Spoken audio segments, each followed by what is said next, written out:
नमस्कार। समुच्चय बोधक एविकारी शब्द के चौथे भाग में आपका स्वागत है। आज मैं विभाजक या विकल्पक समानाधिकरण अव्यय शब्दों पर जिक्र करूंगा। इनके बारे में चर्चा करेंगे। सबसे पहले मैं परिभाषा बता देता हूं। विभाजक या विकल्पक ऐसे अव्यय शब्द हैं जो दो पदों में से या दो वाक्यों या दो उपवाक्यों में से किसी एक का ग्रहण करके या दोनों का परित्याग करके उनको जोड़ा जाता है।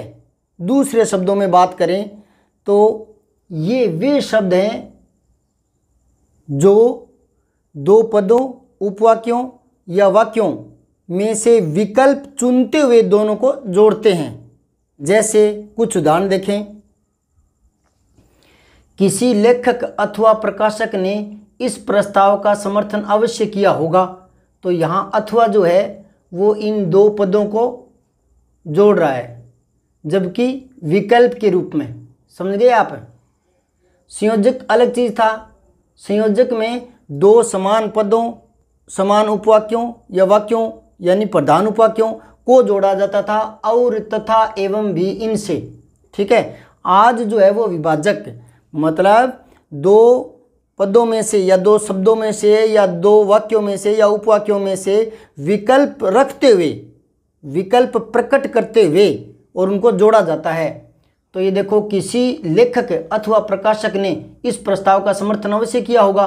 तो ये दो पद जुड़ गए यहाँ अथवा से, जबकि कैसे जुड़े हैं?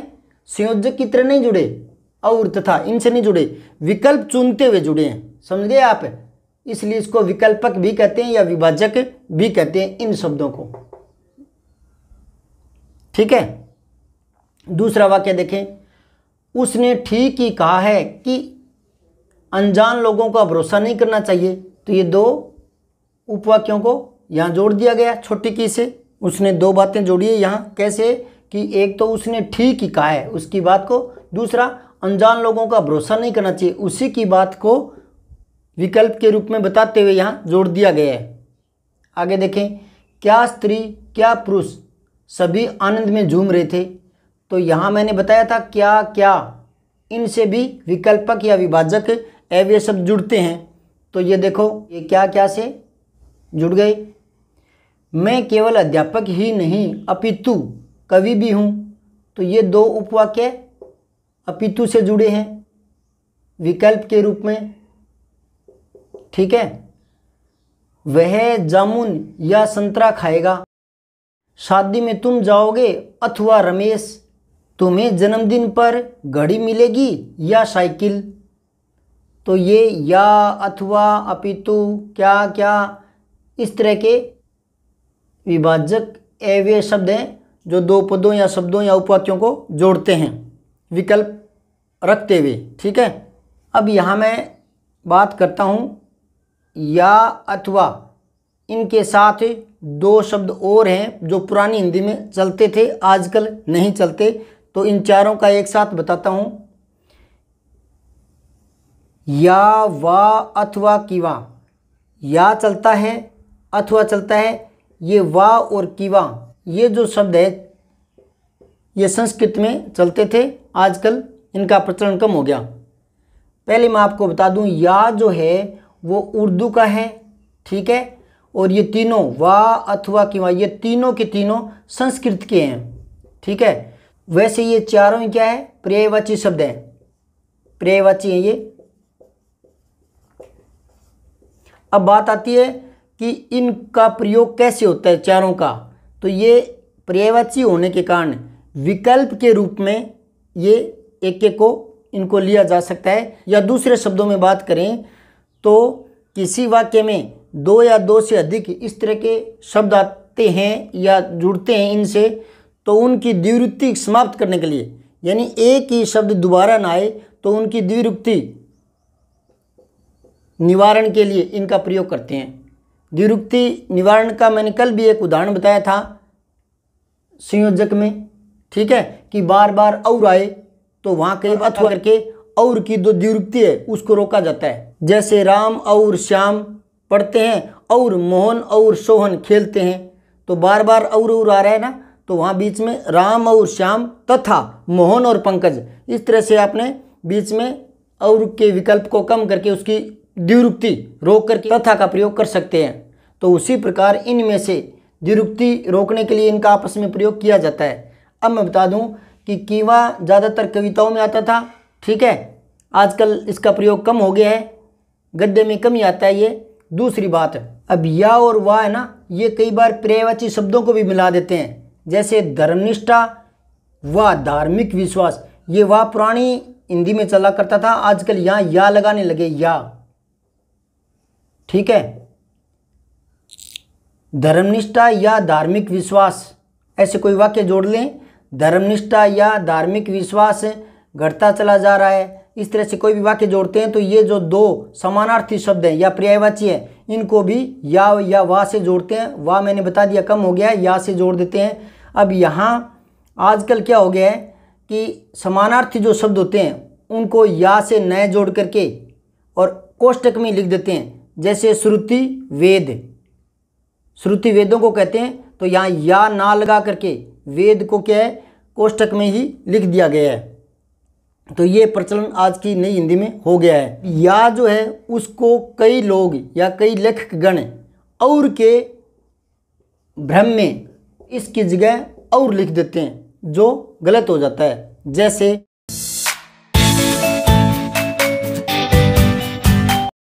ये एक वाक्य देखें, मुर्दे जलाए और गाड़े भी जाते थे और कभी जला के गाड़ते थे।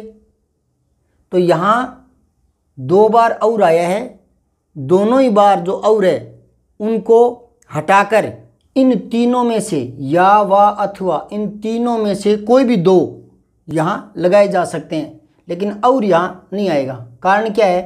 कारण ये है कि और से दो समान पदों को या वाक्यों को या उपवाक्यों को जोड़ते हैं और ये जो है संयोजक में आता है, ठीक है, जबकि हम क्या कर रहे हैं विभाजक या विकल्पक। इसलिए इन तीनों में से कोई भी दो एक यहाँ या एक यहाँ या एक यहाँ ऐसे प्रयोग में कर सकते हैं।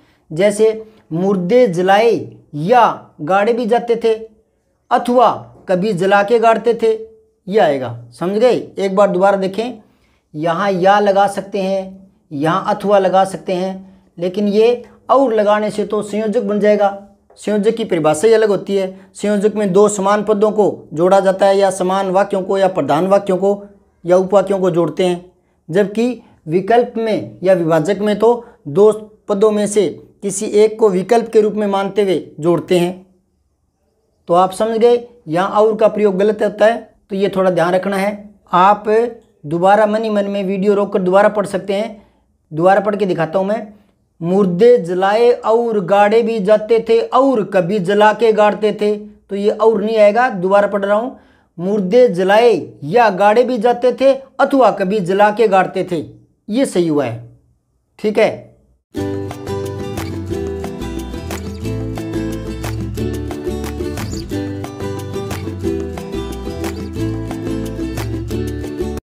ये इसलिए भी ज़्यादा होता चला जा रहा है कि वैसे मैंने आपको बताया था भाषा परिवर्तन चलता रहता है और जितना भाषा लिखित में काम आती है उससे कहीं ज़्यादा बोलचाल में काम आती है। तो बोलने के कारण क्या है, भाषा में विकृति आती है या नयापन आता है या नए शब्द प्रयोग में आते हैं या कई शब्द दूसरे अर्थों में भी इनको प्रयोग में लिया जाने लगा है। इसलिए भाषा का रूपांतरण धीरे धीरे हो रहा है। लेकिन अगर थोड़ा पुरानी हिंदी की तरफ चलें तो वो संस्कृत पर आधारित नियमों पर थी। आजकल थोड़े और नियम बदलते चले जा रहे हैं, तो कुछ लोग भ्रम में आकर यहाँ और को भी सही मानते हैं, लेकिन ये गलत है। यहाँ और नहीं आएगा। और जो है वो संयोजक एवं होता है, जबकि यहाँ वाक्यों का भाव देखते हैं ना, तो यहाँ विभाजक या विकल्पक एवं शब्द ही आने चाहिए। अब बात करते हैं, यहाँ से करते हैं छोटी की, इस पर चर्चा करते हैं। तो समानाधिकरण जो उपवाक्य जो छोटी की से जुड़ते हैं वो ज़्यादातर के पद्य में कविताओं वाले जो वाक्य हैं वो जुड़ा करते थे। जैसे एक उदाहरण देख लें, विभाजक के रूप में अगर की का देखें तो, ठीक है, विभाजक जिसमें समानाधिकरण जुड़ते हैं, ठीक है, तो ये या के समान अर्थ देता है। या तो आप समझ गए ना, खेत में तुम जाओ या रमेश जाए, तो या का अर्थ समझ गए ना। तो या के रूप में इसका प्रयोग कविताओं में मिलता है, जैसे कज्जल के कूट पर दीपशिखा सोती है कि ध्यान घन मंडल में दामिनी की धारा है। तो पद्य में आया करता है ये। अब इसका प्रचलन कम हो गया। अब रही बात इनकी, एक ये की रहा कारण में, एक उद्देश्य में ये की रहा, एक स्वरूप में ये की रहा। तो ये तीन की कैसे पहचाने, तो इसके लिए यहाँ देखें आप उद्देश्य की बात करें, उद्देश्य की। तो ये क्या है, जब भी छोटी की से जो उपवाक्य जुड़ते हैं उनमें उद्देश्य या हेतु सूचित होता है। समझ गए आप, किसी काम का करने का उद्देश्य या हेतु सूचित होगा। जैसे वाक्य देखें, हम तुम्हें वृंदावन भेजना चाहते हैं कि तुम उसका समाधान कराओ। दूसरा वाक्य देखें, इस बात की चर्चा हमने इसलिए की है कि उनकी शंका दूर हो जावे। ये पुरानी भाषा है, पुरानी हिंदी, जावे आजकल जाए, ये प्रयोग में चल पड़ा है। ठीक है, तो ये दो की आई है वाक्यों में, छोटी की से जुड़े हैं उपवाक्य, ये उद्देश्यवाचक उपवाक्य जुड़े हुए हैं। ठीक है, अब मैं आपको और बता दूं, उद्देश्यवाचक में इन छोटी की जगह आजकल की हिंदी में ज़्यादातर ताकि जुड़ने लगा है। ठीक है, अब बात आती है स्वरूपवाचक में जो की आता है। ठीक है, इसमें इतनी बात याद रखनी है, किसी बात का आरंभ या प्रस्तावना सूचित होती है कि कोई बात शुरू हो रही है या प्रस्तावना शुरू की जा रही है या कुछ बताने की बात आरंभ हो रही है, इस प्रकार का आभास होता है यहाँ या भाव प्रकट होता है। वो देखें वाक्यों में, श्री सुखदेव मुनि बोले कि महाराज अब आगे कथा सुनिए। मेरे मन में आता है कि उससे कुछ पूछूं। बात यह है कि लोगों की रुचि एक सी नहीं है, तो जो भी वो कहना चाहता है, प्रस्तावना या जो आरंभ करना चाहता है, उससे छोटी की जुड़ता है, उसको बोलते हैं स्वरूपवाचक में। ठीक है, बाकी स्वरूपवाचक के और वाक्य आगे के वीडियो में लिखेंगे। कई बार जो छोटी की है वो कारण में भी आती है। ठीक है, तो ये वाक्य देखें, मैंने आपको बाहर जाने से इसलिए रोका था कि मौसम अच्छा नहीं है। तो ये कारण को सूचित कर रहा है। समझ में यही बात है।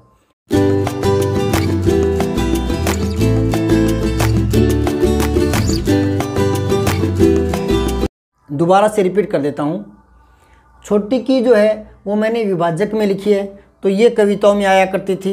ठीक है, बताया मैंने, कज्जल के कूट पर दीपशिखा सोती है कि ध्यान घन मंडल में दामिनी की धारा है। तो कुल मिलाकर बात यह है कि इसका प्रयोग कम हो गया। अब दूसरी बात है कि कारणवाचक में तो कारण सूचित होगा, सीधी सी बात है। और उद्देश्य की बात करें तो इसमें कोई बात किस उद्देश्य के तहत या किस हेतु कही गई है वो जान पड़ेगा।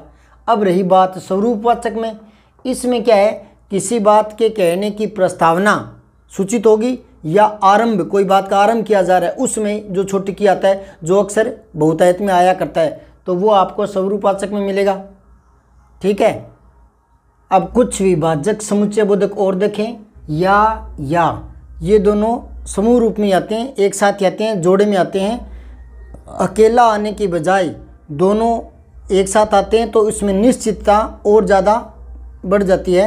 देखें वाक्य, या तो खेती करूँगा या फौज में ही नौकरी करूँगा और कोई नहीं। दूसरा देखें, चाहे चाहे, ये भी इसी तरह की भाव दिखाता है। चाहे सुमेरु को राई करे रची, चाहे सुमेरु बनावे, कविता की पंक्ति है ये।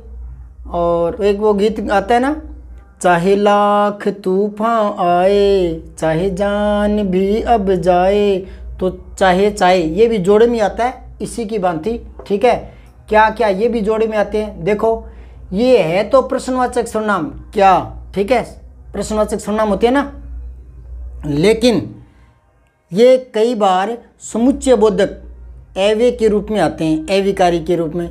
लेकिन कुछ लोग इनको विभाजक में मानते हैं और कुछ मानते हैं संयोजक में। मैंने आपको पिछले वीडियो में बताया था कि समुच्चय बोधक के कई विद्वान दो ही भेद करते हैं, संयोजक और विभाजक। तो क्या क्या को कुछ लोग संयोजक में लेते हैं, कुछ विभाजक में लेते हैं। इसके पीछे कारण ये है कि ये दो शब्दों का विभाजन करके और फिर उनका एक साथ उल्लेख करते हैं जोड़कर। देखें, इसका कारण ये है कि ये दोनों शब्द वाक्य में दो या अधिक शब्दों का विभाजन बताकर उन सब का इकट्ठा उल्लेख कर देते हैं। क्या स्त्री क्या पुरुष, सबके मन में आनंद छाया है। तो ये क्या करते हैं, पदों को विभाजित करके भी उनका एक साथ उल्लेख करते हैं। तो कुछ लोग इसको विभाजन में मानते हैं, कुछ संयोजन में। क्या मनुष्य क्या जीव जंतु, मैंने अपना सारा जन्म इन्हीं का भला करने में गंवाया है। कुछ एक और शब्द भी हैं, उन पर नज़र दौड़ाएं। अब देखें, ने ये दोनों ही जोड़े में आते हैं। ठीक है, ये होते तो क्रिया विशेषण हैं, लेकिन ये समुच्चय बोधक बनकर आते हैं। मतलब कई बार क्रिया विशेषण भी क्या है, समुच्चय बोधक का काम कर जाते हैं। ठीक है, तो देखें कैसे, न उन्हें नींद आती है न उन्हें भूख प्यास लगती है। तो ये जोड़े में आएंगे, न उन्हें नींद आती है न उन्हें भूख प्यास लगती है।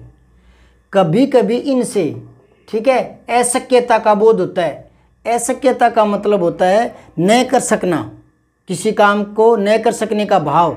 ठीक है, तो देखें, न ये अपने प्रबंधों से छुट्टी पावेंगे और न कहीं जावेंगे। न तो इनके झंझट खत्म होने वाले और न ये कहीं जाने वाले। ठीक है,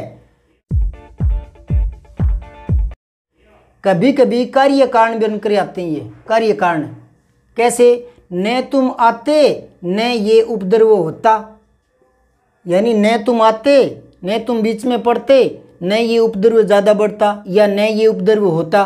ठीक है, तो कार्य कारण के रूप में भी ये आ जाते हैं न। ठीक है, ये चीज़ें क्या है कि ज़्यादा भेद बांटने से पता चलता है, क्योंकि कहाँ आता है अथवा कहाँ आता है, लेकिन किंतु परंतु इनका प्रयोग कैसे होता है। तो इन्हीं की जानकारी के लिए मैं ज़्यादा भेद करवा रहा हूँ, वरना इतने भेद करवाने की कोई आवश्यकता नहीं है। और जितने भेद हैं वो याद करने में ज़्यादा कठिन नहीं है, क्योंकि जैसा इनका नाम है, जैसा इनका अर्थ है वैसे इनके नामकरण किए हुए हैं। ठीक है, ये तो क्या है कि धीरे धीरे इन शब्दों के बारे में और जानकारी मिलती है, वाक्य में इनका प्रयोग कैसे होता है, ये बच्चों की समझ बढ़ती है। इसलिए थोड़ा विस्तार या अलग अलग वाक्य बता रहा हूँ। ये बहुत सारे बाकी पढ़े, अभी रोज़ करवाऊँगा, इतने सारे पता चलता रहेगा। इसलिए कैसे आता है, हाँ, क्योंकि, क्यों नहीं, इस तरह के शब्द कहाँ आते हैं वाक्य में। ये देखें आप, ने की, ये जब जुड़ते हैं तो दोनों बातों में से किसी दूसरी बात का निषेध कर दिया जाता है।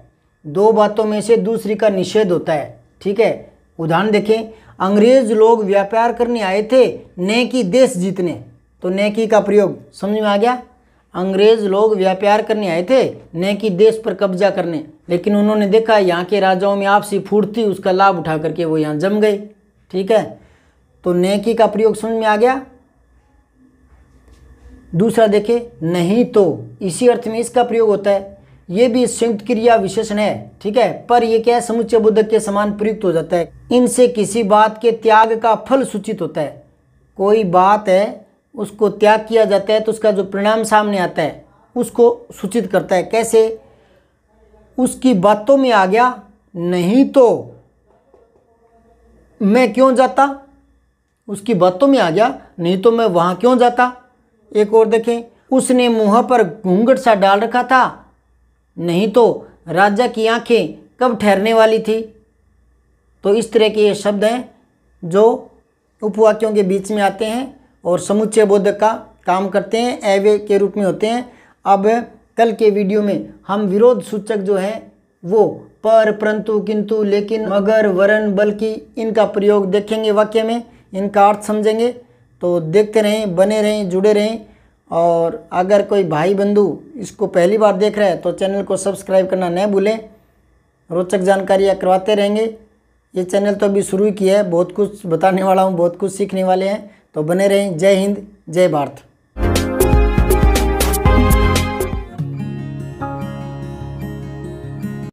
वीडियो को लाइक, शेयर व सब्सक्राइब करना न भूलें। बेल आइकन जरूर दबाएं।